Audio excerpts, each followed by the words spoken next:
ਤੇਜਪਾਲ ਜਿਹੜੀ ਤੇਜਿੰਦਰ ਸਿੰਘ ਬੱਗਾ ਨੇ ਉਹਨਾਂ ਦੀ ਜਿਹੜੀ ਗ੍ਰਿਫਤਾਰੀ ਨੂੰ ਲੈ ਕੇ ਜਿਹੜੀ ਆ ਉਹ ਖਬਰ ਚਰਚਾ ਦਾ ਵਿਸ਼ਾ ਰਹੀ ਹੈ। ਲਗਾਤਾਰ ਸਿਆਸਤ ਵੀ ਜਿਹਦੇ ਉੱਤੇ ਜਿਹੜੀ ਆ ਲਗਾਤਾਰ ਗਰਮਾਉਂਦੀ ਦਿਖਾਈ ਦੇ ਰਹੀ ਆ। ਇਹ ਭਾਰਤੀ ਜਨਤਾ ਪਾਰਟੀ ਦਾ ਆਗੂ ਹੈ। ਕਈ ਚੀਜ਼ਾਂ ਦੇ ਨਾਲੇ ਪਿਛਲੇ ਸਮੇਂ ਵਿੱਚ ਚਰਚਾ 'ਚ ਆਇਆ ਤੇ ਰਾਜਸੀ ਪਾਰਟੀਆਂ ਨੂੰ ਵਿਸ਼ੇਸ਼ ਡਿਗਰੀਆਂ ਵਾਲੇ ਬੰਦੇ ਦੀ ਜ਼ਰੂਰਤ ਹੁੰਦੀ ਹੈ। ਕਹਿੰਦੇ ਅੱਜ ਕੱਲ੍ਹ 40-50 ਬੰਦੇ ਇਹਨਾਂ ਨੇ ਦਿੱਲੀ 'ਚ ਬਹਾ ਰੱਖੇ ਨੇ, 100 ਹੀ ਹੈ ਉਹ ਜਿਹਦੇ ਮਰਜ਼ੀ ਵਾਲੇ ਪਾਸੇ ਤੋੜ ਦਿੰਦੇ ਆ। ਕਦੇ ਕੁਮਾਰ ਵਿਸ਼ਵਾਸ ਨੂੰ ਰੋਪੜ ਸਾਧਿਆ, ਕਦੇ ਅਲਕਾ ਲਾਂਬਾ ਨੂੰ ਸਾਧਿਆ ਤੇ ਹੁਣ ਇਹਦੇ ਨਾਲ ਤੇਜਿੰਦਰਪਾਲ ਬੱਗੇ ਨਾਲ ਜਾ ਕੇ ਸਿੰਘ ਫਸਾਲੇ। ਪੁੱਛਿਆ ਜਾ ਰਿਹਾ ਹੈ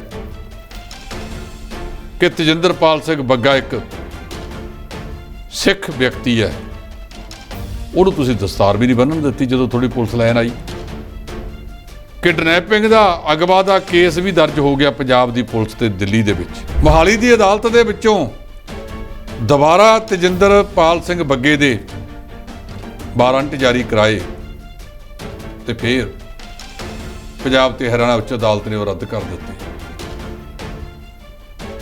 ਇਹ ਸਰਕਾਰ ਬਾਰ-ਬਾਰ ਬੇਇੱਜ਼ਤੀ ਕਿਉਂ ਕਰਾ ਰਹੀ ਹੈ? ਤੁਹਾਡਾ ਫਰਜ਼ ਇਹ ਬਣਦਾ ਸੀ ਕਿ ਤੁਹਾਨੂੰ ਬਦਲਾਅ ਦੇ ਰੂਪ ਦੇ ਵਿੱਚ ਲੋਕਾਂ ਨੇ ਲਿਆਂਦਾ ਹੈ ਤੇ ਤੁਸੀਂ ਇਸ ਗੱਲ ਦੇ ਵਿੱਚ ਖੁਸ਼ ਨਾ ਹੋ। ਇਸ ਤੋਂ ਇਲਾਵਾ ਪੰਜਾਬ ਦੇ ਮੁੱਖ ਮੰਤਰੀ ਭਗਵੰਤ ਮਾਨ ਨੇ ਕਿਸਾਨਾਂ ਨੂੰ ਲੈ ਕੇ ਇੱਕ ਐਲਾਨ ਕੀਤਾ ਸੀ। ਉਹਨਾਂ ਦਾ ਕਹਿਣਾ ਸੀ ਕਿ ਜਿਹੜੇ ਕਿਸਾਨ ਸਿੱਧੀ ਬਿਜਾਈ ਕਰਨਗੇ ਉਹਨਾਂ ਨੂੰ ਪ੍ਰਤੀ ਏਕੜ ਜਿਹੜਾ 1500 ਰੁਪਏ ਦਿੱਤਾ ਜਾਵੇਗਾ, ਜਿਸ ਦਾ ਕਿਸਾਨਾਂ ਵੱਲੋਂ ਲਗਾਤਾਰ ਕਈ ਥਾਵਾਂ ਤੇ ਵਿਰੋਧ ਵੀ ਕੀਤਾ ਜਾ ਰਿਹਾ। ਕਿਸਾਨਾਂ ਦਾ ਕਹਿਣਾ ਹੈ ਕਿ ਸਿੱਧੀ ਬਿਜਾਈ ਨੂੰ ਲੈ ਕੇ ਖਰਚਾ ਜਿਹੜਾ ਕਾਫੀ ਜ਼ਿਆਦਾ ਆਉਂਦਾ ਤੇ ਝਾੜ ਘੱਟ ਨਿਕਲਦਾ ਜੀ। ਜਿਸ ਵੇਲੇ ਪਰਾਲੀ ਨੂੰ ਅੱਗ ਲੱਗਦੀ ਸੀ ਤੁਸੀਂ ਕਹਿੰਦੇ ਸੀ ਸਾਡੇ ਕੋਲ ਸਮਾਂ ਨਹੀਂ, ਕਣਕ ਬੀਜਣ ਦਾ ਬਹੁਤ ਹੁੰਦਾ ਹੈ। ਕਿ ਅੱਜ ਕਣਕ ਨੂੰ ਕਿਉਂ ਅੱਗ ਲੱਗੀ ਹੈ, ਲਾਈ ਜਾ ਰਹੀ ਹੈ ਕਣਕ ਦੇ ਨਾਲ ਨੂੰ, ਕਿੰਨਾ ਨੁਕਸਾਨ ਹੋ ਗਿਆ ਹੁਣ ਤੱਕ। ਪਰ ਜੇ ਅਸੀਂ ਇਸੇ ਗੱਲ ਤੇ ਉਤਰਿਆ ਮੈਂ ਨਾ ਮੰਨੂ, ਕੋਈ ਨਹੀਂ, ਤੁਸੀਂ ਅੱਜ ਤੁਹਾਡੇ ਸਮਝ ਨਹੀਂ ਆਉਣਾ, ਅਗਲੀਆਂ ਪੀੜ੍ਹੀਆਂ ਨੇ ਤੁਹਾਨੂੰ ਕੋਸਣਾ ਹੈ। ਆ ਜਿਹੜਾ ਕਣਕ ਦਾ ਮਾਜੂਦਾਨਾ ਆਇਆ ਨਾ, ਇਹ ਵੀ ਵਾਤਾਵਰਨ ਦੇ ਵਿੱਚ ਜਿਹੜਾ ਖਿਲਵਾੜ ਹੋਇਆ ਉਹਦੇ ਕਰਕੇ ਆਇਆ, ਉਹਦੇ ਵਿੱਚ ਯੋਗਦਾਨ ਤੁਹਾਡਾ ਵੀ ਹੈ। ਇਹ ਗੱਲ ਕਹਿਣੀ ਕਿਸੇ ਤਲਾਉਣੀ ਹੈ। ਉਹਨਾਂ ਲੋਕਾਂ ਨੂੰ ਲਾ ਦਿੰਦੇ ਜਿਨ੍ਹਾਂ ਦੀ ਵਿਚਾਰਿਆਂ ਦੀ ਤੂੜੀ ਮਿਲਣੀ ਹੀ ਨਹੀਂ, ਉਹ ਤੂੜੀ ਬਣਾ ਲੈਂਦੇ। ਮਿੱਤਰ ਕੀੜੇ ਅਸੀਂ ਸਾੜਤੇ, ਤਾਪਮਾਨ ਵਧਾਉਣ ਵਿੱਚ ਅਸੀਂ ਕਰਤਾ, ਓਜ਼ੋਨ ਦੀ ਪਰਤ ਦਾ ਸਾਡੇ ਤਾਪਮਾਨ ਕਰਕੇ ਨੁਕਸਾਨੀ ਗਈ ਹੈ ਤੇ ਫਿਰ ਅਸੀਂ ਕਹਿਣਾ ਕਿ ਅਸੀਂ ਨਹੀਂ ਹਟਦੇ। ਇਹ ਗਰੀਬ ਘਰਾਂ ਦੇ ਬੱਚੇ ਬੱਸਾਂ ਦੇ ਵਿੱਚ ਸੜ ਗਏ, 7 ਤਾਂ ਝੁਲਸ ਗਏ ਨਾ ਜੀ ਵੀ, ਬਾਕੀਆਂ ਨੂੰ ਆਸੇ-ਪਾਸੇ ਦੇ ਲੋਕਾਂ ਨੇ ਬਹੁਤ ਮਿਹਨਤ ਕਰਕੇ ਮਸ਼ੱਕਤ ਕਰਕੇ ਬਚਾਇਆ ਹੈ। ਪਟਵਾਰੀ ਤਾਂ ਰਿਸ਼ਵਤਖੋਰੀ ਦੇ ਮਾਮਲੇ ਨੂੰ ਲੈ ਕੇ ਪਟਵਾਰੀਆਂ ਜਥੇਬੰਦੀਆਂ ਜਿਹੜੀਆਂ ਉਹ ਸਿੱਧੀਆਂ ਹੁੰਦੀਆਂ ਦਿਖਾਈ ਦੇ ਰਹੀਆਂ। ਪਟਵਾਰੀ ਜਥੇਬੰਦੀਆਂ ਇਹ ਗੱਲ ਕਹਿੰਦੀਆਂ ਨੇ ਕਿ ਉਹ ਪਹਿਲਾਂ ਤੋਂ ਹੀ ਅਮੀਰ ਆ, 75 ਕਿੱਲੇ ਦੇ ਲਗਭਗ ਜ਼ਮੀਨ ਆ ਉਹਨਾਂ ਕੋਲ ਜੀ। ਜਿਹੜੀਆਂ ਉਹ ਰਜਿਸਟਰੀਆਂ ਨੇ ਉਹਦੇ ਪਟਵਾਰੀ ਦੇ ਅਹੁਦੇ ਤੇ ਆਉਣ ਤੋਂ ਪਹਿਲਾਂ ਦੀਆਂ ਨੇ। ਜਿਹੜਾ ਬੰਦਾ ਰਿਸ਼ਵਤਖੋਰ ਹੈ ਉਹਦੀ ਕੋਈ ਮਦਦ ਨਹੀਂ ਕਰੇਗਾ। ਉਹ ਜਿੱਥੇ ਹੋਣਾ ਚਾਹੀਦਾ ਉਹਨੂੰ ਉੱਥੇ ਸ਼ਲਾਖਾਂ ਦੇ ਪਿੱਛੇ ਕਰੋ।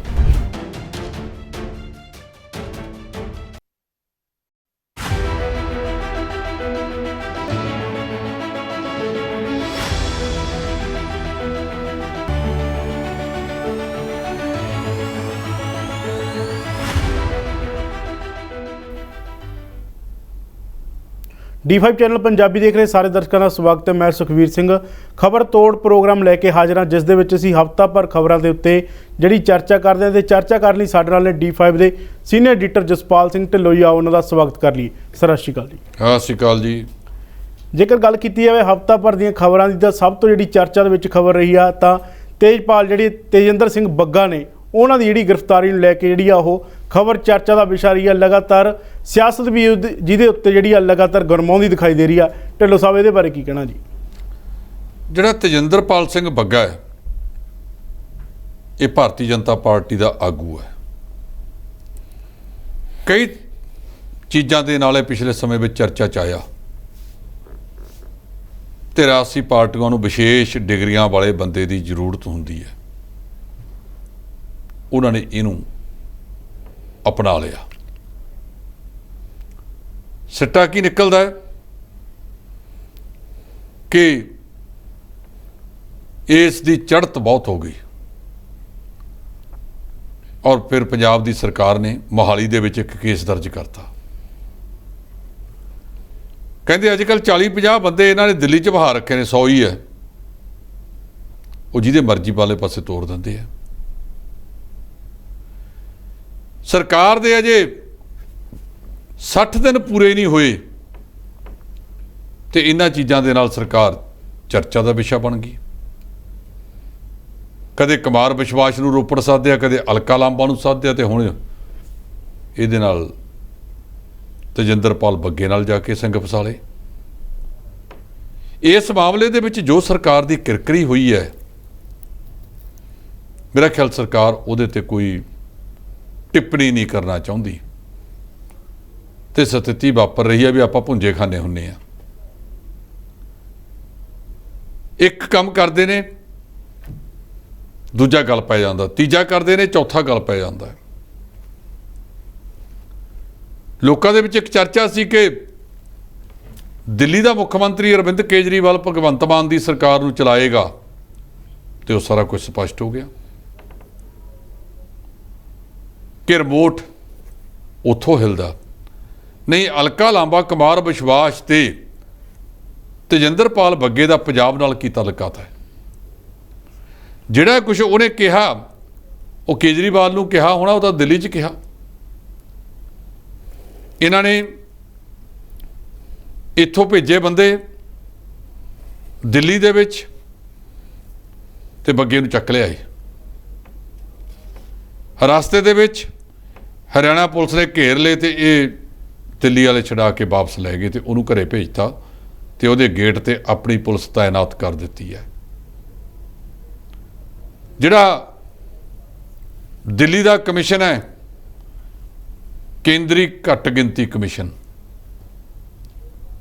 ਉਹਨਾਂ ਨੇ ਨੋਟਿਸ ਦਿੱਤਾ ਹੈ ਪੰਜਾਬ ਦੇ ਮੁੱਖ ਸਕੱਤਰ ਨੂੰ ਵੀ ਆਓ ਆ ਕੇ ਪੇਸ਼ ਹੋਵੋ। ਤੇ ਪੁੱਛਿਆ ਜਾ ਰਿਹਾ ਹੈ ਕਿ ਤੇਜਿੰਦਰਪਾਲ ਸਿੰਘ ਬੱਗਾ ਇੱਕ ਸਿੱਖ ਵਿਅਕਤੀ ਹੈ, ਉਹਨੂੰ ਤੁਸੀਂ ਦਸਤਾਰ ਵੀ ਨਹੀਂ ਬੰਨ੍ਹਣ ਦਿੱਤੀ ਜਦੋਂ ਤੁਹਾਡੀ ਪੁਲਿਸ ਲੈਣ ਆਈ। ਕਿਡਨੈਪਿੰਗ ਦਾ, ਅਗਵਾ ਦਾ ਕੇਸ ਵੀ ਦਰਜ ਹੋ ਗਿਆ ਪੰਜਾਬ ਦੀ ਪੁਲਿਸ ਤੇ ਦਿੱਲੀ ਦੇ ਵਿੱਚ। ਦਿੱਲੀ ਦੀ ਹਾਈ ਕੋਰਟ ਨੇ ਉਹਦੀ ਸੁਰੱਖਿਆ ਵਾਸਤੇ ਦਿੱਲੀ ਦੀ ਜਨਕਪੁਰੀ ਪੁਲਿਸ ਨੂੰ ਕਹਿਤਾ, ਜਹਾਂਗੀਰਪੁਰੀ ਨੂੰ ਨਹੀਂ, ਜਨਕਪੁਰੀ ਜਿਹੜੀ ਵੀ ਹੈ ਉੱਥੋਂ ਦਾ ਸੰਬੰਧਤ ਇਲਾਕਾ ਲੱਗਦਾ, ਉਹਨਾਂ ਨੂੰ ਜੀ ਕਿ ਇਹਦੀ ਹਿਫਾਜ਼ਤ ਤੁਸੀਂ ਰੱਖਣੀ ਹੈ। ਜਿਹੜਾ ਮੈਡੀਕਲ ਕਰਾਇਆ ਗਿਆ ਉਹਦੇ ਵਿੱਚ ਕਹਿੰਦੇ ਆ ਗਿਆ ਉਹਦੇ ਸੱਟਾਂ ਲੱਗੀਆਂ ਹੋਈਆਂ ਸਨ, ਤੇ ਪੰਜਾਬ ਤੇ ਹਰਿਆਣਾ ਹਾਈ ਕੋਰਟ ਨੇ ਵੀ ਪੰਜਾਬ ਸਰਕਾਰ ਦੀ ਅਰਜ਼ੀ ਰੱਦ ਕਰਤੀ। ਇਹਨਾਂ ਨੇ ਕੱਲ ਦਿੱਲੀ ਮੋਹਾਲੀ ਦੀ ਅਦਾਲਤ ਦੇ ਵਿੱਚੋਂ ਦੁਬਾਰਾ ਤੇਜਿੰਦਰਪਾਲ ਸਿੰਘ ਬੱਗੇ ਦੇ ਵਾਰੰਟ ਜਾਰੀ ਕਰਾਏ ਤੇ ਫਿਰ ਪੰਜਾਬ ਤੇ ਹਰਿਆਣਾ ਉੱਚ ਅਦਾਲਤ ਨੇ ਉਹ ਰੱਦ ਕਰ ਦਿੱਤੇ। ਇਹ ਸਰਕਾਰ ਬਾਰ-ਬਾਰ ਬੇਇੱਜ਼ਤੀ ਕਿਉਂ ਕਰਾ ਰਹੀ ਹੈ? ਕੀ ਕਾਨੂੰਨ ਪੱਖ ਦੇ ਉੱਤੋਂ ਉਹਨੂੰ ਬਾਈਪਾਸ ਕਰਕੇ ਸਾਰਾ ਕੁਝ ਕੀਤਾ ਜਾ ਰਿਹਾ ਹੈ? ਮੈਂ ਨਹੀਂ ਸਮਝਦਾ ਕਿ ਇਸ ਮਾਮਲੇ ਦੇ ਵਿੱਚ ਜਿਹੜੇ ਸਾਡੇ ਐਡਵੋਕੇਟ ਜਨਰਲ ਨੇ ਅਨਮੋਲ ਰਤਨ ਸਿੰਘ ਸਿੱਧੂ, ਉਹ ਕੋਈ ਸਰਕਾਰ ਨੂੰ ਸਹੀ ਰਾਏ ਨਹੀਂ ਦੇਣਗੇ। ਉਹਨਾਂ ਦਾ ਆਪਣਾ ਤਜਰਬਾ, ਬਹੁਤ ਵੱਡੇ ਪੁਰਾਣੇ ਤਜਰਬੇਕਾਰ ਨੇ, ਡਿਪਟੀ ਸੋਲਿਸਿਟਰ ਜਨਰਲ ਵੀ ਰਹੇ ਨੇ ਦਿੱਲੀ 'ਚ ਸੁਪਰੀਮ ਕੋਰਟ ਦੇ। ਸੋ ਇਸ ਸਥਿਤੀ ਦੇ ਵਿੱਚ ਪੰਜਾਬ ਸਰਕਾਰ ਦੀ ਕਿਰਕਰੀ ਹੋ ਰਹੀ ਹੈ। ਮੈਂ ਭਗਵੰਤ ਮਾਨ ਨੂੰ ਬੇਨਤੀ ਕਰਾਂ, ਮੁੱਖ ਮੰਤਰੀ ਨੂੰ, ਕਿ ਆਹ ਜਿਹੜਾ ਧਮੱਚੜ ਤੁਸੀਂ ਸ਼ੁਰੂ ਕਰਤਾ ਇਹਨੂੰ ਨਾ ਪਾਓ, ਇਹਨੂੰ ਸਮੇਟੋ ਜਿੰਨਾ ਸਮੇਟਿਆ ਜਾ ਸਕਦਾ ਹੈ। ਜੇ ਕੱਲ੍ਹ ਨੂੰ ਕੇਂਦਰੀ ਘੱਟ ਗਿਣਤੀ ਕਮਿਸ਼ਨ ਨੇ ਦਸਤਾਰ ਵਾਲੇ ਮਾਮਲੇ ਦੇ ਵਿੱਚ ਤੁਹਾਡੀ ਪੁਲਿਸ ਤੇ 295 ਏ ਦਾ ਪਰਚਾ ਦਰਜ ਕਰ ਦਿੱਤਾ, ਕਿਸੇ ਦੀਆਂ ਧਾਰਮਿਕ ਭਾਵਨਾਵਾਂ ਨਾਲ ਛੇੜਛਾੜ ਕਰਨੀ, ਤੇ ਤੁਹਾਨੂੰ ਲੈਣੇ ਦੇ ਦੇਣੇ ਪੈ ਜਾਣਗੇ। ਤੁਹਾਡੀ ਇਹ ਪੁਲਿਸ ਨੂੰ ਕੇਂਦਰ ਦੀ ਕਿਸੇ ਜੇਲ੍ਹ ਦੇ ਵਿੱਚ ਵੀ ਜਾਣਾ ਪੈ ਸਕਦਾ ਹੈ ਜੀ। ਇਹ ਜਿਹੜਾ ਕੁਛ ਤੁਸੀਂ ਕਰ ਰਹੇ ਹੋ ਇਹਨੂੰ ਨਾ ਕਰੋ। ਤੁਹਾਡਾ ਫਰਜ਼ ਇਹ ਬਣਦਾ ਸੀ ਕਿ ਤੁਹਾਨੂੰ ਬਦਲਾਅ ਦੇ ਰੂਪ ਦੇ ਵਿੱਚ ਲੋਕਾਂ ਨੇ ਲਿਆਂਦਾ ਹੈ, ਤੇ ਤੁਸੀਂ ਇਸ ਗੱਲ ਦੇ ਵਿੱਚ ਖੁਸ਼ ਨਾ ਹੋ ਕਿ ਤੁਹਾਡੀ ਤਾਂ ਮਸ਼ਹੂਰੀ ਤੇ ਪਪੂਲੈਰਿਟੀ ਵੀ ਬਹੁਤ ਸੀ, ਜਿਹਦੇ ਕਰਕੇ ਤੁਹਾਨੂੰ ਜਿਹੜਾ ਹੈਗਾ ਇਸ ਸਰਕਾਰ ਦੇ ਵਿੱਚ ਲੈ ਆਂਦਾ। ਤੁਹਾਡੇ MLA ਨੂੰ ਕੋਈ ਜਾਣਦਾ ਤੱਕ ਨਹੀਂ। ਇਹ ਤਾਂ ਲੋਕ 50 ਸਾਲ ਦੀਆਂ ਰਵਾਇਤੀ ਧਿਰਾਂ ਤੋਂ ਔਖੇ ਸੀ ਪੰਜਾਬ ਦੇ, ਜਿਹਦੇ ਕਰਕੇ ਉਹਨਾਂ ਨੇ ਤੁਹਾਨੂੰ ਚੁਣ ਲਿਆ। ਇਹ ਤੁਹਾਡੇ ਨਾਲ ਤਾਂ ਹਾਰ ਕੇ ਲਾਈਆਂ ਨੇ। ਸੋ ਇਸ ਕਰਕੇ ਤੁਸੀਂ ਇਸ ਗੱਲ ਦੇ ਵਿੱਚ ਫੁੱਲੇ ਨਾ ਸਮਾਓ ਕਿ ਤੁਹਾਡੀ ਪੋਪੂਲੈਰਿਟੀ ਕਰਕੇ ਤੁਹਾਨੂੰ ਸਰਕਾਰ ਦਿੱਤੀ ਹੈ। ਔਰ ਜਿਹੜੀਆਂ ਵਿਰੋਧੀ ਧਿਰਾਂ ਨੇ ਉਹ ਬਹੁਤ ਤੇਜ਼ ਨੇ ਔਰ ਤੁਹਾਨੂੰ ਇਸ ਤਰੀਕੇ ਨਾਲ ਗਫੂਆ ਪਾਉਣਗੀਆਂ, ਤੁਹਾਨੂੰ ਪਤਾ ਵੀ ਲੱਗਣ ਨਹੀਂ ਦੇਣਾ। ਸੋ ਚੰਗਾ ਹੋਵੇ ਕਿ ਤੁਸੀਂ ਇਹਨਾਂ ਮਾਮਲਿਆਂ ਨੂੰ ਕਾਨੂੰਨ ਪ੍ਰਕਿਰਿਆ ਦੇ ਨਾਲ ਹੀ ਨਜਿੱਠੋ। ਜੀ, ਇਸ ਤੋਂ ਇਲਾਵਾ ਪੰਜਾਬ ਦੇ ਮੁੱਖ ਮੰਤਰੀ ਭਗਵੰਤ ਮਾਨ ਨੇ ਕਿਸਾਨਾਂ ਨੂੰ ਲੈ ਕੇ ਇੱਕ ਐਲਾਨ ਕੀਤਾ ਸੀ। ਉਹਨਾਂ ਦਾ ਕਹਿਣਾ ਸੀ ਕਿ ਜਿਹੜੇ ਕਿਸਾਨ ਸਿੱਧੀ ਬਿਜਾਈ ਕਰਨਗੇ ਉਹਨਾਂ ਨੂੰ ਪ੍ਰਤੀ ਏਕੜ ਜਿਹੜਾ 1500 ਰੁਪਏ ਦਿੱਤਾ ਜਾਵੇਗਾ, ਜਿਸ ਦਾ ਕਿਸਾਨਾਂ ਵੱਲੋਂ ਲਗਾਤਾਰ ਕਈ ਥਾਵਾਂ ਤੇ ਵਿਰੋਧ ਵੀ ਕੀਤਾ ਜਾ ਰਿਹਾ। ਕਿਸਾਨਾਂ ਦਾ ਕਹਿਣਾ ਹੈ ਕਿ ਸਿੱਧੀ ਬਿਜਾਈ ਨੂੰ ਲੈ ਕੇ ਖਰਚਾ ਜਿਹੜਾ ਕਾਫੀ ਜ਼ਿਆਦਾ ਆਉਂਦਾ ਤੇ ਝਾੜ ਘੱਟ ਨਿਕਲਦਾ। ਜੀ, ਮੈਂ ਕਿਸਾਨ ਅੰਦੋਲਨ ਚੱਲਿਆ, ਆਪਣੇ ਚੈਨਲ ਨੇ ਬਹੁਤ ਸਿਰੇ ਚੜ੍ਹ ਕੇ ਉਹਨਾਂ ਦੀ ਮਦਦ ਕੀਤੀ। ਜੀ, ਸਾਡਾ ਫਰਜ਼ ਵੀ ਬਣਦਾ ਸੀ ਕਿ ਪੰਜਾਬ ਦਾ ਕਿਸਾਨਾਂ ਦਾ ਆਪਣਿਆਂ ਦਾ ਅੰਦੋਲਨ ਹੈ। ਅੱਜ ਮੈਂ ਉਹਨਾਂ ਕਿਸਾਨਾਂ ਨੂੰ ਪਹਿਲਾਂ ਪੁੱਛਦਾ ਜਿਹੜੇ ਵਿਰੋਧ ਕਰਦੇ ਨੇ। ਜਿਸ ਵੇਲੇ ਪਰਾਲੀ ਨੂੰ ਅੱਗ ਲੱਗਦੀ ਸੀ, ਤੁਸੀਂ ਕਹਿੰਦੇ ਸੀ ਸਾਡੇ ਕੋਲ ਸਮਾਂ ਨਹੀਂ, ਕਣਕ ਬੀਜਣ ਦਾ ਬਹੁਤ ਥੋੜ੍ਹਾ ਹੈ। ਤੇ ਅੱਜ ਕਣਕ ਨੂੰ ਕਿਉਂ ਅੱਗ ਲੱਗੀ ਹੈ, ਲਾਈ ਜਾ ਰਹੀ ਹੈ ਕਣਕ ਦੇ ਨਾੜ ਨੂੰ? ਕਿੰਨਾ ਨੁਕਸਾਨ ਹੋ ਗਿਆ ਹੁਣ ਤੱਕ। ਜਿਹੜਾ ਉਹ ਕਹਿੰਦੇ ਨੇ ਕਿ ਸਿੱਧੀ ਬਿਜਾਈ ਦਾ ਨੁਕਸਾਨ ਹੈ, ਤੇ ਕਿਹਾ ਤਾਂ ਮੁੱਖ ਮੰਤਰੀ ਨੇ ਵੀ ਇਹ ਹੈ ਕਿ ਐਕਤੀ ਜਿਹਦੇ 5 ਕਿੱਲੇ ਨੇ ਉਹ ਕਿੱਲਾ ਕਲਾ ਕੇ ਦੇਖ ਲਓ। ਅਸੀਂ ਪ੍ਰੋਗਰਾਮ ਕੀਤਾ ਇਹਦੇ ਤੇ। ਸਰਦਾਰ ਜਸਪਾਲ ਸਿੰਘ ਸਵਾਜਪੁਰ ਸਾਬਕਾ ਸਰਪੰਚ, ਉਹ ਕਹਿੰਦੇ ਮੈਂ 40-40 ਕੁਇੰਟਲ ਸਿੱਧੀ ਬਿਜਾਈ ਦੇ ਨਾਲ ਝਾੜ ਕੱਢਿਆ ਹੈ। ਖੇਤੀਬਾੜੀ ਮਹਿਕਮੇ ਨੇ ਕਹਿੰਦੇ ਜਦੋਂ ਜੀਰੀ ਪੱਕਣ ਤੇ ਆ ਗਈ, ਮੇਰੇ ਗੁਆਂਢੀ ਦੀ ਜੀਰੀ ਸੀ ਰਵਾਇਤੀ ਢੰਗ ਨਾਲ ਲਾਈ ਹੋਈ ਤੇ ਮੇਰੀ ਜੀਰੀ ਸੀ ਸਿੱਧੀ ਬਿਜਾਈ ਨਾਲ ਲਾਈ ਹੋਈ। ਕਹਿੰਦੇ ਅਸੀਂ ਅਨਾਉਂਸਮੈਂਟ ਕੀਤੀ ਕਿ 1 ਲੱਖ ਰੁਪਈਆ ਇਨਾਮ ਦੇਵਾਂਗੇ ਜਿਹੜਾ ਇਹ ਬੁੱਝ ਦੇ ਕਿ ਸਿੱਧੀ ਬਿਜਾਈ ਹੈ ਜਾਂ ਰਵਾਇਤੀ ਢੰਗ ਨਾਲ ਲਾਈ ਵੀ ਹੈ। ਉਹਨਾਂ ਨੇ ਕੁਝ ਸਮੱਸਿਆਵਾਂ ਦਾ ਵੀ ਜ਼ਿਕਰ ਕੀਤਾ। ਉਹਨਾਂ ਨੇ ਅੱਗ ਲਾਉਣ ਵਾਲੇ ਮਾਮਲੇ ਦਾ ਵੀ ਕੀਤਾ ਵੀ ਕਿਵੇਂ ਅੱਗ ਨਾਲ ਨਹੀਂ ਲਾਈ ਜਾ ਸਕਦੀ। ਪਰ ਜੇ ਅਸੀਂ ਇਸੇ ਗੱਲ ਤੇ ਉਤਰਿਆ ਮੈਂ ਨਾ ਮੰਨੂ, ਕੋਈ ਨਹੀਂ, ਤੁਸੀਂ ਅੱਜ ਤੁਹਾਡੇ ਸਮਝ ਨਹੀਂ ਆਉਣਾ, ਅਗਲੀਆਂ ਪੀੜ੍ਹੀਆਂ ਨੇ ਤੁਹਾਨੂੰ ਕੋਸਣਾ ਹੈ। ਆ ਜਿਹੜਾ ਕਣਕ ਦਾ ਮਾਜੂਦਾਨਾ ਆਇਆ ਨਾ, ਇਹ ਵੀ ਵਾਤਾਵਰਨ ਦੇ ਵਿੱਚ ਜਿਹੜਾ ਖਿਲਵਾੜ ਹੋਇਆ ਉਹਦੇ ਕਰਕੇ ਆਇਆ। ਉਹਦੇ ਵਿੱਚ ਯੋਗਦਾਨ ਤੁਹਾਡਾ ਵੀ ਹੈ, ਮੇਰਾ ਵੀ ਹੈ, ਕਿਉਂਕਿ ਮੈਂ ਵੀ ਪੰਜਾਬੀ ਕਿਸਾਨੀ ਨਾਲ ਸੰਬੰਧਿਤ ਹੈ। ਇਹ ਗੱਲ ਕਹਿਣੀ ਕਿਸੇ ਤਲਾਉਣੀ ਹੈ ਉਹਨਾਂ ਲੋਕਾਂ ਨੂੰ ਲਾ ਦਿੰਦੇ ਜਿਨ੍ਹਾਂ ਦੇ ਵਿਚਾਰਿਆਂ ਦੀ ਤੂੜੀ ਮਿਲਣੀ ਹੀ ਨਹੀਂ, ਉਹ ਤੂੜੀ ਬਣਾ ਲੈਂਦੇ। ਮਿੱਤਰ ਕੀੜੇ ਅਸੀਂ ਸਾੜਤੇ, ਤਾਪਮਾਨ ਵਧਾਉਣ ਵਿੱਚ ਅਸੀਂ ਕਰਤਾ, ਓਜ਼ੋਨ ਦੀ ਪਰਤ ਦਾ ਸਾਡੇ ਤਾਪਮਾਨ ਕਰਕੇ ਨੁਕਸਾਨੀ ਗਈ ਹੈ, ਤੇ ਫਿਰ ਅਸੀਂ ਕਹਿਣਾ ਕਿ ਅਸੀਂ ਨਹੀਂ ਹਟਦੇ। ਅੱਜ ਕਿੱਥੇ ਨੇ ਕਿਸਾਨ ਜਥੇਬੰਦੀਆਂ? ਮੇਰੀਆਂ ਗੱਲਾਂ ਕੌੜੀਆਂ ਵੀ ਲੱਗਣਗੀਆਂ ਇਹਨਾਂ ਨੂੰ। ਤੁਸੀਂ ਕੋਈ ਪੁੱਲ ਦਾ ਕੰਮ ਕੀਤਾ ਸਰਕਾਰ ਨਾਲ ਬੈਠ ਕੇ, ਪਰਾਲੀ ਦੀ ਗੱਲ ਥੋੜ੍ਹੀ ਮੈਂ ਮੰਨਦਾ ਹਾਂ, ਪਰ ਕਣਕ ਦੇ ਨਾੜ ਨੂੰ ਇਸ ਵਾਰ 4 ਗੁਣਾ ਤੋਂ ਵੱਧ ਪਿਛਲੇ ਸਾਲ ਨਾਲੋਂ ਕੇਸ ਵੱਧ ਗਏ ਨੇ। ਤੇ ਜਿਹੜਾ ਬਟਾਲੇ ਦੇ ਕੋਲ ਘਟਨਾਕ੍ਰਮ ਵਾਪਰਿਆ, ਜੇ ਪੇਂਡੂ ਭਰਾ ਉੱਥੇ ਨਾ ਹੁੰਦੇ ਤਾਂ ਤੁਹਾਡੇ ਮੂੰਹ ਤੇ ਬਹੁਤ ਵੱਡਾ ਕਲੰਕ ਲੱਗਣਾ ਸੀ ਔਰ ਤੋਂ ਧੋਤਾ ਨਹੀਂ ਸੀ ਜਾਣਾ। ਜਦੋਂ ਲੋਕਾਂ ਨੇ ਤੁਹਾਨੂੰ ਕੋਸਣਾ ਸੀ ਕਿ ਇਹ ਗਰੀਬ ਘਰਾਂ ਦੇ ਬੱਚੇ ਬੱਸਾਂ ਦੇ ਵਿੱਚ ਸੜ ਗਏ, 7 ਤਾਂ ਝੁਲਸ ਗਏ ਨਾ ਜੇ ਵੀ, ਬਾਕੀਆਂ ਨੂੰ ਆਸੇ-ਪਾਸੇ ਦੇ ਲੋਕਾਂ ਨੇ ਬਹੁਤ ਮਿਹਨਤ ਕਰਕੇ ਮਸ਼ੱਕਤ ਕਰਕੇ ਬਚਾਇਆ ਹੈ, ਉਹਨਾਂ ਦਾ ਵੀ ਧੰਨਵਾਦ। ਇਹ ਕਿਹੜੇ ਪਾਸੇ ਨੂੰ ਤੁਰ ਪਏ ਹਾਂ ਅਸੀਂ?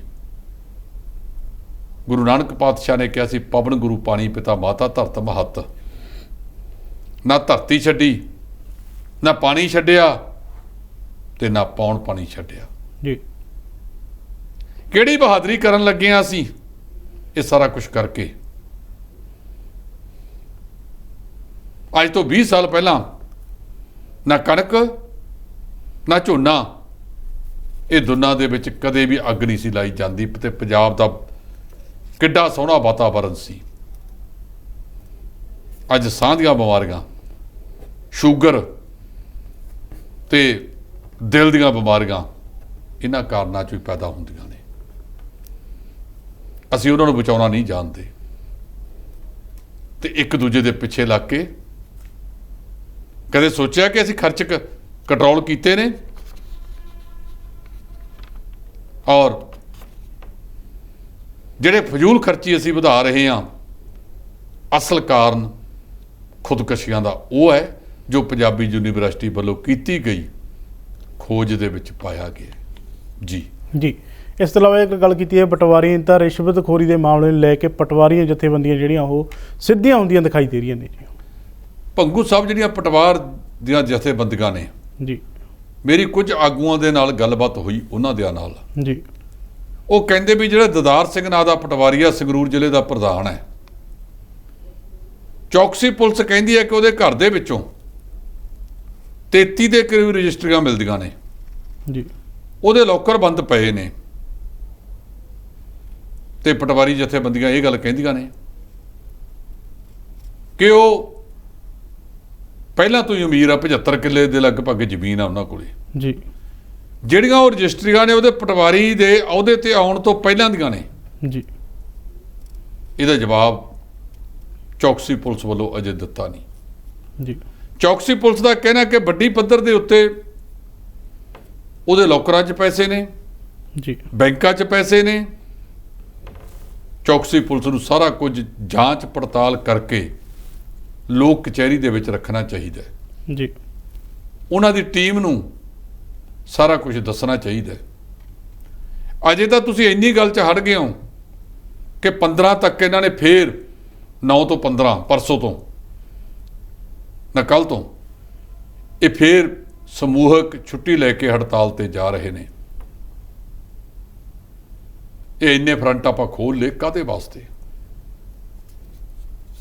ਜਿਹੜਾ ਬੰਦਾ ਰਿਸ਼ਵਤਖੋਰ ਹੈ ਉਹਦੀ ਕੋਈ ਮਦਦ ਨਹੀਂ ਕਰੇਗਾ। ਉਹ ਜਿੱਥੇ ਹੋਣਾ ਚਾਹੀਦਾ ਉਹਨੂੰ ਉੱਥੇ ਸ਼ਲਾਖਾਂ ਦੇ ਪਿੱਛੇ ਕਰੋ, ਪਰ ਬੰਦਾ ਅਸਲੀ ਹੋਵੇ। ਨਹੀਂ ਜਵਾਬ ਦੇ ਇਹ ਚੌਕਸੀ ਪੁਲਿਸ ਨੇ ਨਹੀਂ ਹੋਣਾ, ਜਵਾਬ ਦੇਣਾ ਪਊਗਾ ਪੰਜਾਬ ਦੇ ਮੁੱਖ ਮੰਤਰੀ ਭਗਵੰਤ ਮਾਨ ਨੂੰ। ਤੁਸੀਂ ਕਿਰਪਾ ਕਰੋ ਕਿ ਜਿਹੜਾ ਪਟਵਾਰੀਆਂ ਦੇ ਨਾਲ ਬੈਠੋ। ਇਹ ਜਿੰਪਾ ਸਾਹਿਬ ਨੇ ਕੱਲ੍ਹ ਕਹਿੰਦੇ ਮੀਟਿੰਗ ਵੀ ਕੀਤੀ ਸੀ, ਪਰ ਹੁਣ ਤਾਂ 3 ਦਿਨਾਂ ਵਾਸਤੇ ਜ਼ਿਲ੍ਹਾ ਮਾਲ ਅਫਸਰ ਨੇ ਜਿਹੜੇ ਨਾਇਬ ਤਹਿਸੀਲਦਾਰ ਜ਼ਿਲ੍ਹਾ ਮਾਲ ਅਫਸਰ ਜੀ ਤੇ ਉਹ ਵੀ 3 ਦਿਨਾਂ ਦੀ ਹੜਤਾਲ ਤੇ ਜਾ ਰਹੇ ਨੇ। ਇਹ ਆਪਾਂ ਤੋਰ ਕਿਤੇ ਪਾਸੇ ਨੂੰ ਲਏ ਹੈ। ਜਦੋਂ ਅਸੀਂ ਵੱਖ-ਵੱਖ ਤੌਰ ਤੇ ਇੰਨੇ ਫਰੰਟ ਖੋਲਾਂਗੇ, ਕਹਿੰਦੇ ਖਰਬੂਜਾ ਛੁਰੀ ਤੇ ਡਿੱਗੇ ਜਾਂ ਛੁਰੀ ਖਰਬੂਜੇ ਤੇ ਡਿੱਗੇ, ਨੁਕਸਾਨ ਖਰਬੂਜੇ ਦਾ ਹੀ ਹੋਣਾ ਹੈ, ਜੀ ਅਕਸ ਸਰਕਾਰ ਦਾ ਹੀ ਖਰਾਬ ਹੋਣਾ ਹੈ। ਸੋ ਮੇਰੀ ਸਿਨੇਵਰ ਬੇਨਤੀ ਹੈ ਮਾਨ ਸਾਹਿਬ ਤੇ ਉਹਨਾਂ ਦੇ ਮੰਤਰੀਆਂ ਨੂੰ ਕਿ ਇਹਨਾਂ ਖਿਲਾਰਿਆਂ ਨੂੰ ਸਮੇਟੋ। ਜੀ ਜੇ ਇਹਨਾਂ ਖਿਲਾਰਿਆਂ ਨੂੰ ਤੁਸੀਂ ਨਾ ਸਮੇਟਿਆ ਤੇ ਪੰਜਾਬ ਦੇ ਲੋਕਾਂ ਨੇ ਬਾਹਲਾ ਚਿਰ ਪਰ ਤੁਹਾਡੇ ਤੇ ਵਿਸ਼ਵਾਸ ਕਰਨਾ ਨਹੀਂ। ਜੀ ਲੋਕਾਂ ਦੇ ਵਿੱਚ ਸਰਕਾਰ ਦੀ ਇੱਕ ਵੱਖਰੀ ਕਿਸਮ ਦੀ ਪਛਾਣ ਜਾ ਰਹੀ ਹੈ। ਮੈਂ ਬੇਨਤੀ ਕਰਦਾ ਕਿ ਇਹ ਪਛਾਣ ਸ਼ੁਰੂਆਤੀ ਦੌਰ ਦੇ ਵਿੱਚ ਨਾ ਜਾਵੇ, ਚੰਗੀ ਹੈ। ਆਮ ਤੌਰ ਤੇ ਇਸ ਤਰ੍ਹਾਂ ਦਾ ਮਾਹੌਲ 5ਵੇਂ ਸਾਲ 'ਚ ਹੋਇਆ ਕਰਦਾ ਹੈ, ਕਿਉਂਕਿ ਉਦੋਂ ਤੱਕ ਸਰਕਾਰ ਦੀ ਐਂਟੀ ਇਨਕੰਬੈਂਸੀ ਲਾਗੂ ਹੋ ਜਾਂਦੀ ਹੈ। ਪਹਿਲੇ ਸਾਲ ਦੇ ਵਿੱਚ ਕਿਸੇ ਵੀ ਸਰਕਾਰ ਦੀ ਐਂਟੀ ਇਨਕੰਬੈਂਸੀ ਲਾਗੂ ਨਹੀਂ ਹੁੰਦੀ। ਇਹ ਕਿਉਂ ਪੈਦਾ ਹੋਈ ਹੈ? ਪੰਜਾਬ ਦੇ ਮੁੱਖ ਮੰਤਰੀ ਭਗਵੰਤ ਮਾਨ ਤੇ ਉਹਨਾਂ ਦੀ ਟੀਮ ਨੂੰ ਵਿਚਾਰ ਕਰਨ ਦੀ ਜ਼ਰੂਰਤ ਹੈ। ਜੀ ਅਗਲੀ ਖਬਰ ਹੈਗੀ ਆ ਪਾਣੀਪਤ ਕਰਨਾਲ ਤੋਂ, ਜਿੱਥੇ ਕਿ ਸ਼੍ਰੀ ਗੁਰੂ ਤੇਗ ਬਹਾਦਰ ਜੀ ਦਾ ਪ੍ਰਕਾਸ਼ ਪੁਰਬ ਬੜੇ ਹੀ ਜਿਹੜਾ ਧੂਮਧਾਮ ਨਾਲ ਮਨਾਇਆ ਗਿਆ। ਇਹ ਪਿਛਲੇ ਹਫ਼ਤੇ ਦੀ ਗੱਲ ਹੈ ਜੀ। ਜੀ ਉਸ ਹਫ਼ਤੇ ਦੇ ਵਿੱਚ ਉਹਨਾਂ ਨੇ ਮਨੋਹਰ ਲਾਲ ਖੱਟੜ ਸਾਹਿਬ ਨੇ, ਪਹਿਲਾਂ ਪ੍ਰਧਾਨ ਮੰਤਰੀ ਸਾਹਿਬ ਨੇ ਲਾਲ ਕਿਲ੍ਹੇ ਦੇ ਵਿੱਚ ਗ੍ਰਹਿ ਮੰਤਰੀ ਸਾਹਿਬ ਵੀ ਗਏ ਤੇ ਖੱਟੜ ਸਾਹਿਬ ਨੇ ਉੱਥੇ ਰਹਿ ਕੇ ਮਨਾਇਆ, ਜਿੱਥੇ ਇੱਕ ਸੈਕਟਰ ਹੈ 13 ਤੇ 17 ਉਹਦੇ ਗਰਾਊਂਡ ਦਾ ਨਾਂ ਵੀ ਗੁਰੂ ਤੇਗ ਬਹਾਦਰ ਸਾਹਿਬ ਦੇ ਨਾਂ 'ਤੇ, ਇੱਕ ਮੈਡੀਕਲ ਕਾਲਜ ਦਾ ਨਾਂ, ਇੱਕ ਸੜਕ ਦਾ ਨਾਂ, ਇੱਕ ਜਿਹੜੇ ਸ਼ਸਤਰ ਨੇ ਜਾਂ ਹੋਰ ਨਿਸ਼ਾਨੀਆਂ ਨੇ ਉਹਨਾਂ ਨੂੰ ਵੀ ਪੂਰੇ ਭਾਰਤ ਦੇ ਵਿੱਚ ਜਾ ਕੇ ਦਿਖਾਉਣਾ ਹੈ। ਉੱਥੇ ਜਾ ਕੇ ਉਸ ਮਾਮਲੇ ਦੇ ਵਿੱਚ ਸਾਰਾ ਕੁਝ ਕਰਨ ਦੀ ਜ਼ਰੂਰਤ ਹੈ। ਜਿਸ ਤਰੀਕੇ ਦੇ ਨਾਲ ਹੁਣ ਯੂਪੀ ਨੇ ਵੀ ਕਹਿਤਾ ਕਿ ਅਸੀਂ ਗੁਰੂ ਤੇਗ ਬਹਾਦਰ ਸਾਹਿਬ ਦਾ 400 ਸਾਲਾ ਪ੍ਰਕਾਸ਼ ਦਿਹਾੜਾ ਮਨਾਵਾਂਗੇ, ਉਹਨਾਂ ਨੂੰ ਵੀ ਮਨਾਉਣ ਦੀ ਜ਼ਰੂਰਤ ਬਣਾ ਰਹੇ ਨੇ। ਇੱਕ ਚੰਗੀ ਗੱਲ ਹੈ। ਗੁਰੂ ਸਾਹਿਬ ਨੇ ਹਿੰਦ ਦੀ ਚਾਦਰ ਗੁਰੂ ਤੇਗ ਬਹਾਦਰ ਤੇ ਉਹਨਾਂ ਕਸ਼ਮੀਰੀ ਪੰਡਤਾਂ ਦੇ ਲਈ ਜਾ ਕੇ ਆਪਣਾ ਸੀਸ ਵਾਰਿਆ ਸੀ, ਹਿੰਦੁਸਤਾਨ ਵਾਸਤੇ ਸੀਸ ਵਾਰਿਆ ਸੀ। ਬਹੁਤ ਸਾਰੇ ਕਹਿੰਦੇ ਆ ਕਿ ਤੁਸੀਂ ਹਿੰਦੁਸਤਾਨ ਨਾ ਕਹੋ, ਪਰ ਇਹਨੂੰ ਕੌਣ ਝਠਲਾਊਗਾ ਕਿ ਹਿੰਦ ਦੀ ਚਾਦਰ ਗੁਰੂ ਤੇਗ ਬਹਾਦਰ, ਜਾਂ ਗੁਰੂ ਸਾਹਿਬ ਨੇ ਲਿਖਿਆ ਗੁਰਾਸਾਨ ਅਸਮਾਨਾ ਕੀਆ ਹਿੰਦੁਸਤਾਨ ਡਰਾਇਆ। ਸੋ ਨਾ ਜਿਹੜਾ ਮਰਜ਼ੀ ਲੈ ਲਓ, ਇੰਡੀਆ ਕਹਿ ਦਿਓ, ਭਾਰਤ ਕਹਿ ਦਿਓ, ਹਿੰਦੁਸਤਾਨ ਕਹਿ ਦਿਓ, ਇੱਕੋ ਹੀ ਹੈ। ਸੋ ਜਿਹੜੀਆਂ ਇਹ ਚੀਜ਼ਾਂ ਭਾਰਤ ਦੇ ਵਿੱਚ ਵਾਪਰੀਆਂ ਨੇ, ਇਹ ਗੁਰੂ ਸਾਹਿਬ ਦਾ ਜਿਸ ਤਰੀਕੇ ਦੇ ਨਾਲ ਪ੍ਰਚਾਰ ਕੀਤਾ ਗਿਆ ਬਹੁਤ ਵਧੀਆ ਹੈ, ਤੇ ਉਹਨਾਂ ਦੀਆਂ ਸਿੱਖਿਆਵਾਂ ਵੀ ਮੈਂ ਸਮਝਦਾ ਕਿ ਲੋਕਾਂ ਨੂੰ ਚੱਲਣ ਦੀ ਜ਼ਰੂਰਤ ਹੈ। ਜੀ, ਜੇਕਰ ਗੱਲ ਕੀਤੀ ਜਾਵੇ ਪੰਜਾਬ ਦੇ ਮੁੱਖ ਮੰਤਰੀ ਭਗਵੰਤ ਮਾਨ ਦੀ, ਤਾਂ ਉਹਨਾਂ ਨੇ ਦਿੱਲੀ ਸਰਕਾਰ ਨਾਲ ਇੱਕ ਸਮਝੌਤਾ ਕੀਤਾ ਜਿਸ ਨੂੰ ਲੈ ਕੇ ਲਗਾਤਾਰ ਵਿਰੋਧੀ ਪਾਰਟੀਆਂ ਵੱਲੋਂ ਜਿਹੜੇ ਸਵਾਲ ਖੜੇ ਕੀਤੇ ਜਾ ਰਹੇ ਨੇ। ਲੋਕਾਂ ਦੇ ਵਿੱਚ ਖਦਸ਼ਾ ਪ੍ਰਗਟਾਇਆ ਜਾ ਰਿਹਾ ਕਿ ਭਗਵੰਤ ਮਾਨ ਸਾਹਿਬ ਨੇ ਜਿਹੜੀ ਸਹੁੰ ਚੱਕੀ ਸੀ ਸੰਵਿਧਾਨ ਦੀ, ਇਹਦੇ ਵਿੱਚ ਦੂਜੀ ਦਖਲਅੰਦਾਜ਼ੀ ਸ਼ੁਰੂ ਕਰਤੀ ਹੈ। ਜੀ, ਹੁਣ ਉਹਨਾਂ ਨੇ ਕਹਿਤਾ ਕਿ ਦੋਨੇ ਸਰਕਾਰਾਂ ਕਈ ਚੀਜ਼ਾਂ ਦੇ ਵਿੱਚ ਮਿਲ ਕੇ ਚੱਲਣਗੀਆਂ। ਇਹ ਸਮਝੌਤੇ ਸਾਡੇ ਰਾਸ਼ਟਰੀ ਤੇ ਅੰਤਰਰਾਸ਼ਟਰੀ ਪੱਧਰ ਤੇ ਵੀ ਤਾਂ ਹੁੰਦੇ ਨੇ, ਉਹ ਉਸ ਗੱਲ ਨੂੰ ਕਹਿੰਦੇ ਨੇ।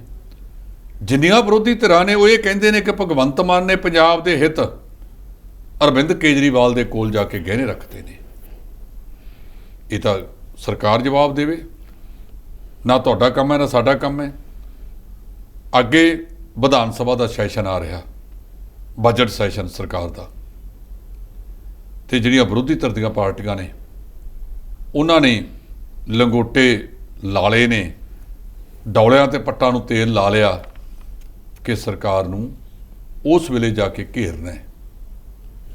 ਪਤਾ ਨਹੀਂ ਸਰਕਾਰ ਇਹਨਾਂ ਨੂੰ ਸਮਾਂ ਦਿੰਦੀ ਹੈ। ਪਿਛਲੇ ਦਿਨਾਂ ਦੇ ਵਿੱਚ ਕਾਂਗਰਸ ਦੇ ਆਗੂ ਪ੍ਰਤਾਪ ਸਿੰਘ ਬਾਜਵਾ ਦੀ ਅਗਵਾਈ ਦੇ ਵਿੱਚ ਸਾਡੇ ਜਿਹੜੇ ਸਪੀਕਰ ਨੇ ਕੁਲਤਾਰ ਸਿੰਘ ਸੰਧਮਾ ਸਾਹਿਬ ਨੂੰ ਮਿਲੇ ਸੀ, ਉਹਨਾਂ ਨੂੰ ਕਿਹਾ ਸੀ ਕਿ ਸਾਨੂੰ ਟਾਈਮ ਦਾ ਖਿਆਲ ਰੱਖਿਆ ਜਾਵੇ। ਉਹਨਾਂ ਨੇ ਵਿਸ਼ਵਾਸ ਵੀ ਦਿੱਤਾ ਕਿ ਤੁਹਾਨੂੰ ਬਣਦਾ ਪੂਰਾ ਟਾਈਮ ਜਿਹੜਾ ਹੈਗਾ ਉਹ ਦਿੱਤਾ ਜਾਵੇਗਾ।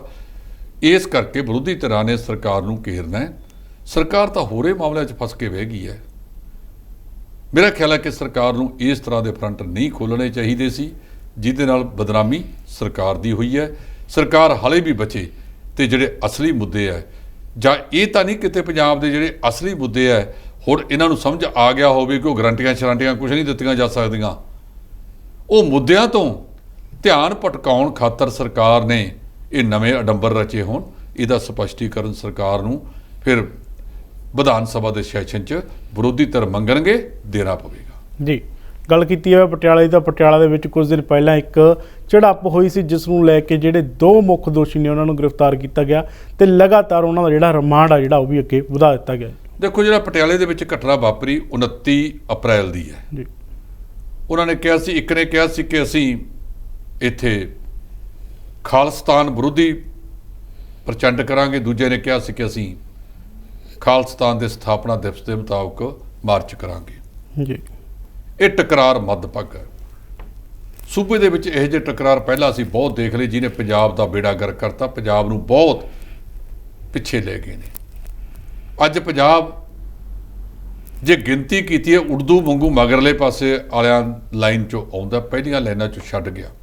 ਜੀ, ਮੈਂ ਸਮਝਦਾ ਕਿ ਪੰਜਾਬ ਦੀ ਬੇਈਮਾਨ ਸਿਆਸਤ ਨੇ ਪੰਜਾਬ ਦੇ ਨਾਲ ਘੋਰ ਅਨਿਆਂ ਕਮਾਇਆ ਹੈ। ਉਹਨਾਂ ਨੇ ਪੰਜਾਬ ਨੂੰ ਪੰਜਾਬ ਨਹੀਂ ਰਹਿਣ ਦਿੱਤਾ। ਸੋ ਮੇਰੀ ਸਿਨਵਰ ਬੇਨਤੀ ਹੈ ਕਿ ਪੰਜਾਬ ਨੂੰ ਪੰਜਾਬ ਰਹਿਣ ਦਿਓ। ਇਹ ਬਚਿਆ ਜਾ ਸਕਦਾ ਸੀ, ਪਰ ਸਰਕਾਰ ਨੇ ਐਕਸ਼ਨ ਵੀ ਲਿਆ। ਜੀ, ਕੁਝ ਅਧਿਕਾਰੀਆਂ ਨੂੰ, ਵੱਡੇ ਅਧਿਕਾਰੀਆਂ ਨੂੰ ਆਈਜੀ ਪੱਧਰ, ਐਸਐਸਪੀ ਪੱਧਰ, ਐਸਪੀ ਪੱਧਰ ਦਾ ਤਬਾਦਲਾ ਵੀ ਕੀਤਾ। ਇਸ ਘਟਨਾਕ੍ਰਮ ਦੇ ਪਿੱਛੇ ਹੁਣ ਇੱਕ ਜਾਂਚ ਕਮੇਟੀ ਬਣਾ ਦਿੱਤੀ ਗਈ ਹੈ, ਜਿਹਦੀ ਅਗਵਾਈ ਪੁਲਿਸ ਕਪਤਾਨ ਜਾਂਚ ਡਾਕਟਰ ਮਹਿਤਾਬ ਸਿੰਘ ਕਰਨਗੇ। ਉਹਨਾਂ ਦੇ ਨਾਲ ਇਸ ਟੀਮ ਦੇ ਵਿੱਚ ਉਪ ਪੁਲਿਸ ਕਪਤਾਨ ਜਾਂਚ ਅਜੇਪਾਲ ਸਿੰਘ, ਉਪ ਪੁਲਿਸ ਕਪਤਾਨ ਸ਼ਹਿਰੀ 1 ਕ੍ਰਿਸ਼ਨ ਕੁਮਾਰ ਪੈਂਥੇ, ਇੰਸਪੈਕਟਰ ਕਤਵਾਲੀ ਰਾਹੁਲ ਕੌਸ਼ਲ, ਇੰਸਪੈਕਟਰ CIA ਸ਼ਵਿੰਦਰ ਸਿੰਘ ਤੇ 2 ਕਾਨੂੰਨੀ ਅਧਿਕਾਰੀ ਵਿੱਚ ਪਾਤੇ ਨੇ, DA ਲੀਗਲ ਵਿਸ਼ਾਲ ਖੁੱਲਰ ਤੇ ਡਿਪਟੀ DA ਰਮਨ ਮਾਨ। ਇਹਨਾਂ ਨੂੰ ਵੀ ਇਹ ਟੀਮ ਦਾ ਮੈਂਬਰ ਬਣਾ ਦਿੱਤਾ ਗਿਆ।